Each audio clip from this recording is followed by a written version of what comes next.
Ladies and gentlemen, we told you we shall be starting this event any moment from now. Please, let's rise in recognition of Nigeria's #3 citizen, the Senate President of the Federal Republic of Nigeria, Senator Dr.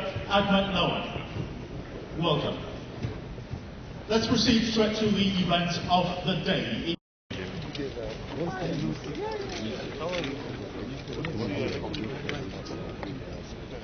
Well, after the short pleasantry of the Senate President and some of his friends, we're going to go straight to the commencement.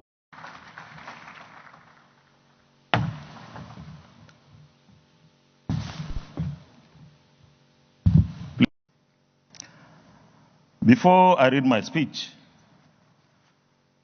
let me say that I am a presiding officer. And by that, I may not express any personal opinion because I coordinate and moderate the debates. The processing of those two bills we are talking about today is still ongoing. So with that, my remarks will be such that I will hope that this gathering will be a gathering where everyone who decides to speak will speak his or her own opinion without let and hindrance. It is indeed a great pleasure to be part of this important event. It is a timely and worthwhile occasion because of the increasing conversations around hate speech, fake news, and media regulation. These issues have become topical because of our new realities. The realities have come because of the fresh gains in media and information technologies. These tools have redefined the way we gather and share information. Gathering and distributing information has become easier, faster, and much more involving. Like most innovations, new challenges have also arisen. We are here today because of some of these challenges, which is the challenge of hate speech and fake news. Added to this is the extent to which government should intervene. Important also is the need to come to an understanding on the best approach in finding a way forward. I need to reiterate that we are a democratic nation where dialogue, conversation, disagreement, and agreement are central to how we resolve our issues. When exchanges are meaningful, we are sure to have a productive outcome. But when it is characterized with ceaseless conflict, I doubt if there can be progress. The initiative of their communication is to contribute to a national or even a global conversation on how to solve the problem of hate speech and fake news. The expected input is supposedly to enrich the knowledge space and provide a pathway towards unraveling the controversy. This is the direction the National Assembly has always followed by asking citizens to be involved in the democratic process. Of course, democracy is about inclusion and participation. We do not expect these features only in the provision of the evidence of democracy, but also in the processes that lead to them. I therefore commend their communication for this initiative and truly look forward to the outcome. The point about progress in information technology that I earlier made is central. There is no doubt that this progress has resulted into the liberalization of information gathering and sharing. The new freedom has led to an equally new celebration. The citizen is now supposedly freer and probably more participatory in conversations. This is consistent with the philosophy of democracy. And we indeed practice democracy in Nigeria very well.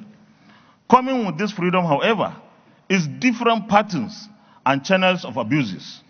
This comes through half-truths, lies, and hate speech. Concerned about this trend, some countries have imposed sanctions as deterrents or to prevent it from happening.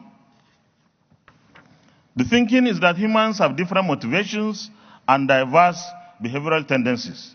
If left unchecked, some might go awry, which is the reason why we have laws and other control systems in organizations and societies. Where do we go from here as a nation, therefore? Should we endlessly permit the freedom, or do we rely on existing laws to deal with supposed infractions? Can we really say we have enough laws to deal with infractions? And if so, are we implementing them enough? On the other hand, should we think of more laws in the interest of protecting the rights of those offended, which might include persons, institutions, or even the state? Or should we rather think of media literacy campaign to sensitize the people about their rights and limitations?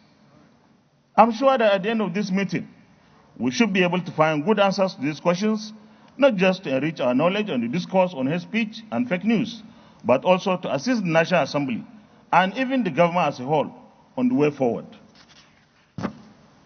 In discussing these issues, we need to realize that we are all stakeholders in the civil society and in governance. As stakeholders, we should be dispassionate and be able to examine all matters critically.